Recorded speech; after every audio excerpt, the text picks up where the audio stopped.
Yan po, yung mga batang 90s oh. 80s, 90. Kayo nakakita sa nanay mo na rin, ay kayo tumakbo na. Sigurado namang, ay masakit na lalo yung hilaw-hilaw. At kami po noon ay nag-iipon ng niyog na ganito. Kami may daladalang sako. Dahil lariho ay panggato. Malibilis ko rin lumingas ay kumbaga pampalingas. Ang tawag ko rin uyog. Kasama yung niyog.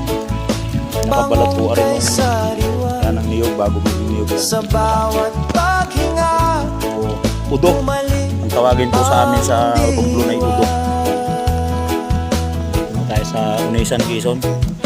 Yung ating kaibigan si Idol Bing. Sa ulap, isip ay malaya. Tawanan ng tropa, gabi masigla.